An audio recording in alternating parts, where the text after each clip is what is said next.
get started right now.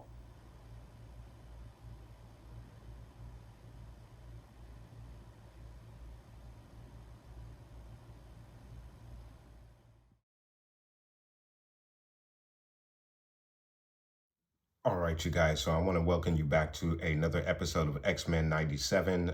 This is going to be for episode 6, Life Death. So we have obviously crossed the halfway point for the season, guys. Last week's episode was a very, very explosive episode where we saw the death of multiple mutants, the significant death of Magneto, which I actually didn't even notice. I thought he was able to withstand that blast from the Sentinel, but apparently he perished. Obviously, we saw Gambit's death there, which was very dramatic and very emotional.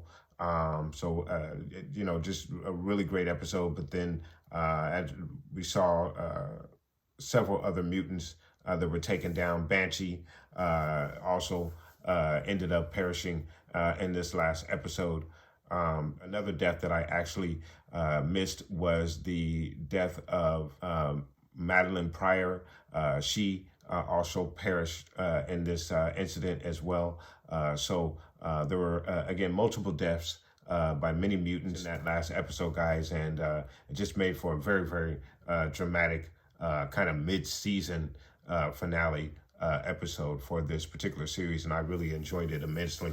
So guys, we're going to get into this next episode, which again is Life Death Part 2, which obviously involves the storyline with Storm trying to get her powers back with the assistance of Forge. The last time from the first part of the episode, if you remember the reaction, or if you watched the episode, you know that Storm kind of had this psychedelic dream, and I'm assuming that's what it is, but I'm not quite sure. I'm sure we're going to find out in this episode, but where this owl that she noticed was kind of trapped in the valley that they're where Forge lives, now has turned into this monstrous demon, which looks like he took a chunk out of Forge's shoulder and then threw him across the room, and then kind of embraced Storm, letting her know that that he or she, whatever this demon is, I don't know what the gender is of this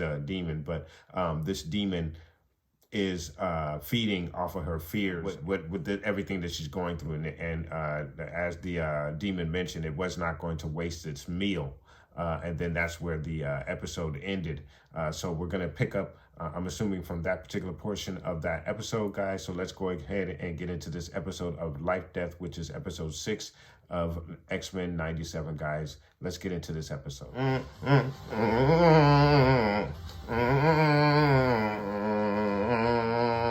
Nightcrawler. Ooh, okay, Professor X and... Okay, there's some different stuff in here.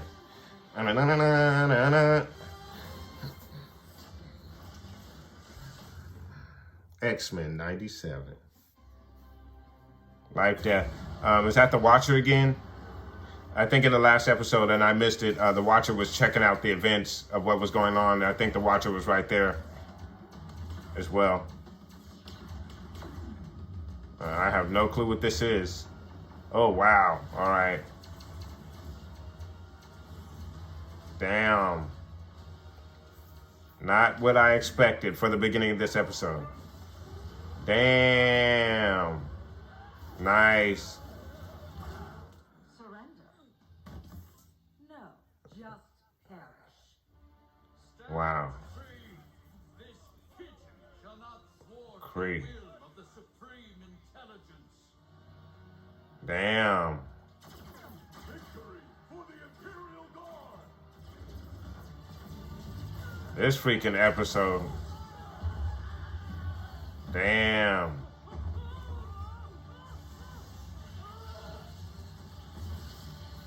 Wow. Ronan. On which I told. A true creed bows to no one. Damn. Thank you, Gladiator. Ronan, dear. Tell Ronan. me the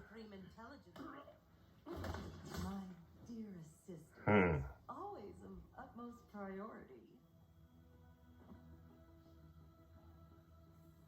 No ordinary test. Oh, wait. Professor X. Yeah, he was in the intro. Universe from the madness of my brother Ken, Emperor. What? Huh. Professor Charles Xavier. What? What? Might and glory of the Imperium. That's weird. Professor X walking. Performative. Jingoism erased any more lessons he can teach them. So Professor X is alive. You must drink. Why order? Liar, traitor, cost you everything. How many have suffered his gifts? How many made slaves? Your bite is a sort of demonic infection. Once the venom reaches his heart, Still stuck in this. But there is no pill for my poison. Damn. I do not fear death. Feel your power. Sought refuge with this Hmm. own family. Enough. Let me out. Let me out. Look at your family. Who you Wow. I was wrong. Forge didn't rob your Hmm. kids. You had already renounced them. Damn. You turned your back. Whoa, Forge. Weaver of flies, I tear your thread and Huh. cut your loom. Looks like Desert demon, Doctor Strange magic. and be gone.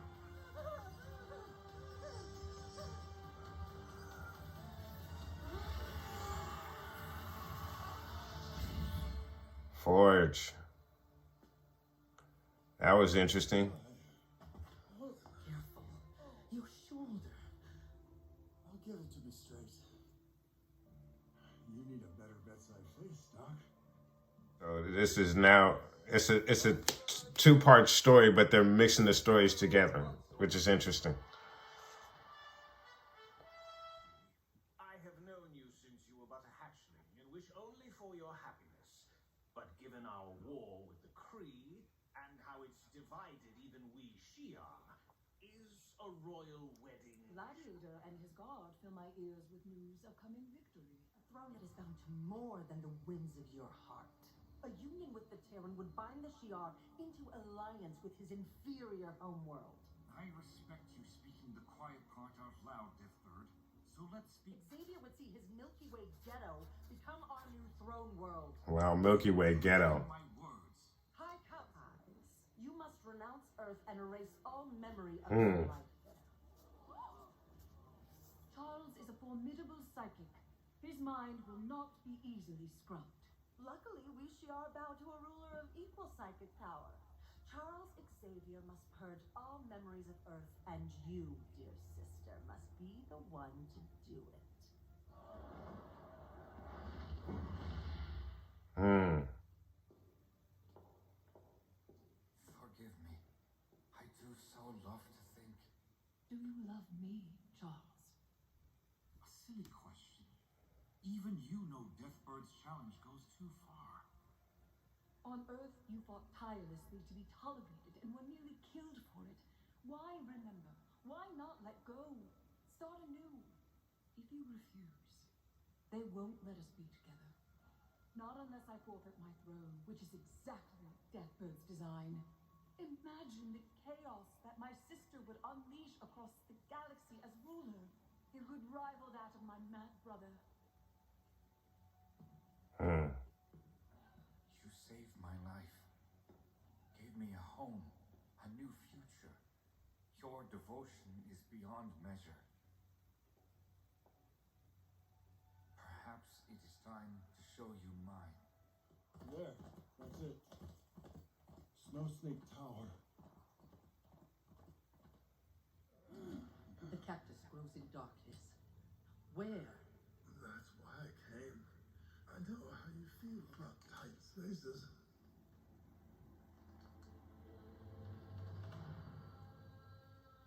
And do you renounce all memories of Earth, of your life there, I do. and of your X-Men?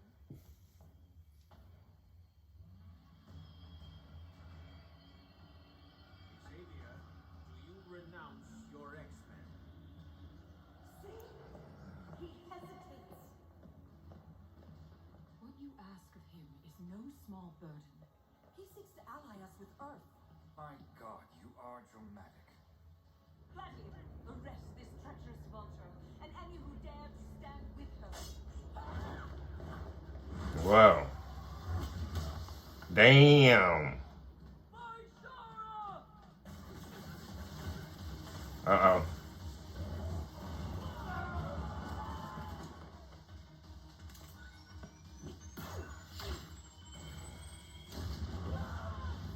Wow.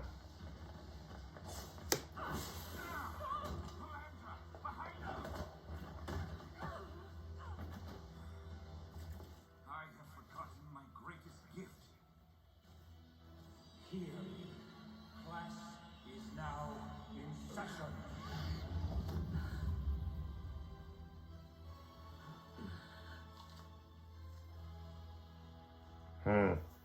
Professor X. What is this? What have you done? So this is kind of like Storm's trials. I think I know she's gonna eventually get her powers back. Wow. Ah, she lost a flashlight. Ooh. The bigger one, then. Had to save him, be above it. That lie! And I believed it. Hmm. Scorned. Be smart.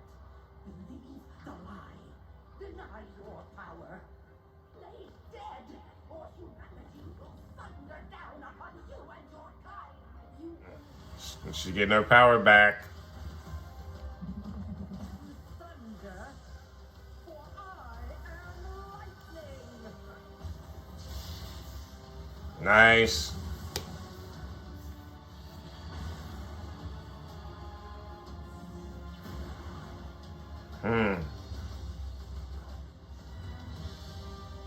Storm.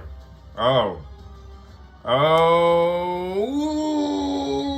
Ooh, she got the new. I love the costume. Nice.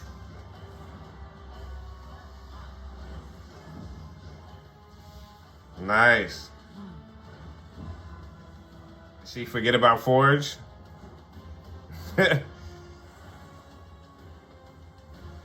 Nice.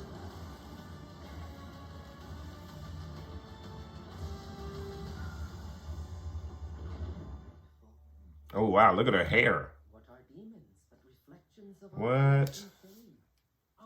Things we bury. Oh shoot. And now she's gonna find out.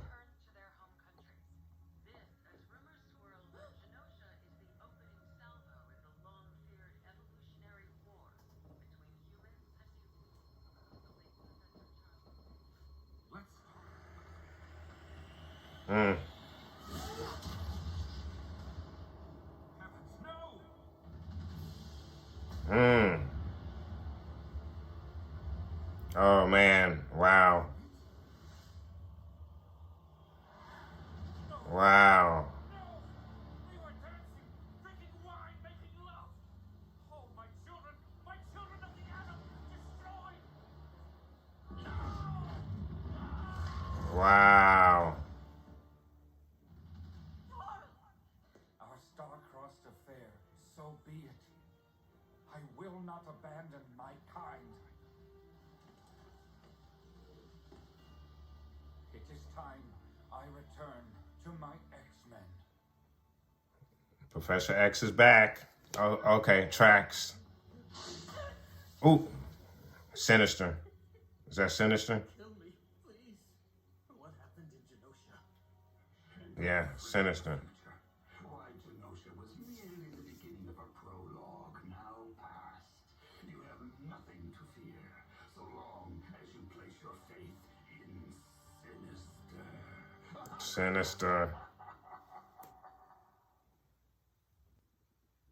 All right, you guys. So, really good episode. Really deep and in-depth episode. Had a 32-minute runtime, probably about just maybe under 30 minutes of full actual episode there when you remove the credits. Once again, we have a two-part episode, but actually it's going back and forth between the two storylines where Professor X is arranging a marriage to Empress Eliandria. He is challenged by Deathbird, her sister, to erase all of his memories of not only Earth, but the X-Men. In doing so, or during the ceremony where this is supposed to take place, as he is asked to renounce his X-Men, he hesitates, and this causes Deathbird to request that the council move Charles, but also renounce Empress Ileana as the Empress, and obviously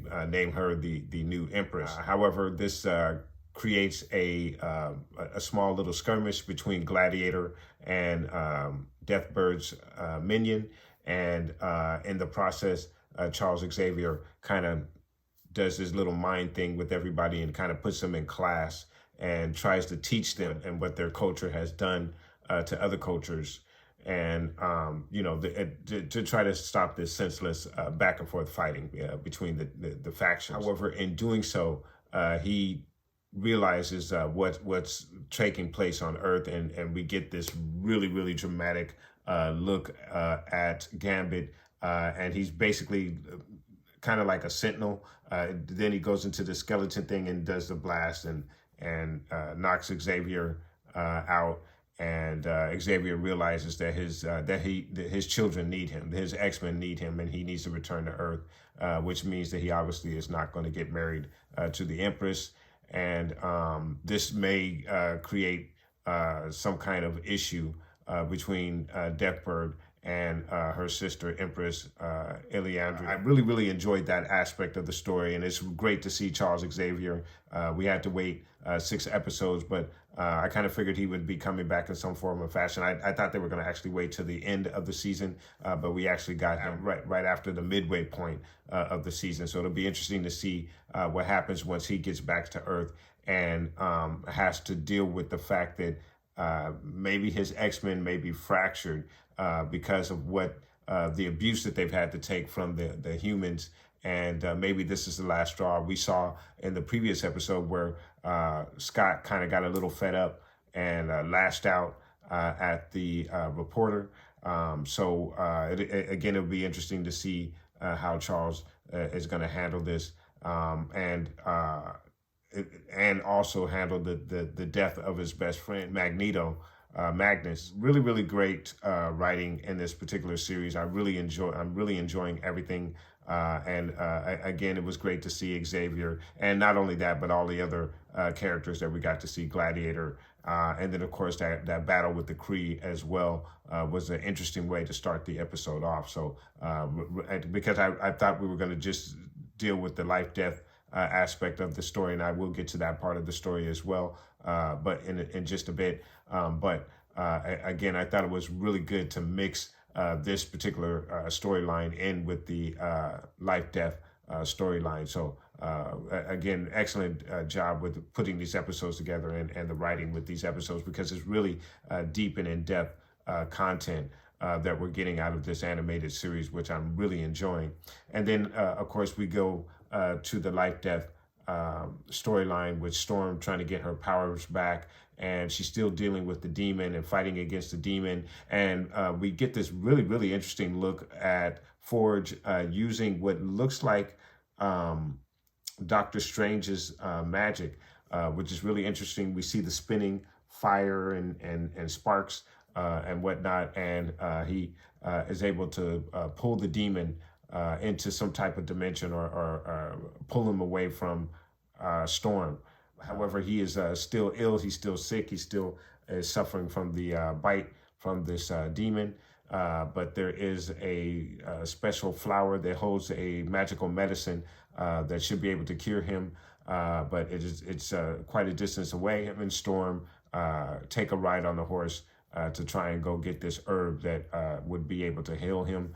They get to this, I forget what he called this area, but it's a very large mountainous area, cavern, where old military ammunition was stored, and they're traveling through these caverns. Through this process, Storm has to go into a very tight area in order to get to this herb and to get to this flower. And in doing so, she drops her flashlight, and then her fear and doubt starts to set in again. And we see the return of the owl trying to bait her, trying to feed on her fear and anxiety. And as he's doing so, as the cave is actually closing in on Storm, she's actually able to regenerate or regain her power, where we start to see the wind flowing through the cavern, and then she starts to create lightning, uses the lightning to destroy the owl, and then we go on this really awesome ride with her flying through the sky, and she has a totally new outfit, new hairdo, just all the works, and she looks absolutely amazing.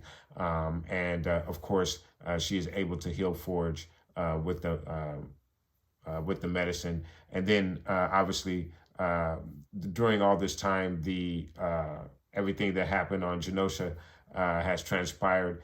She is unaware that this has happened until Forge turns on the TV, and they get the news of what's happened to Genosha. So the conclusion of these two storylines that we got in this particular episode, we know that we're going to get Professor X back, and we're going to get Storm back.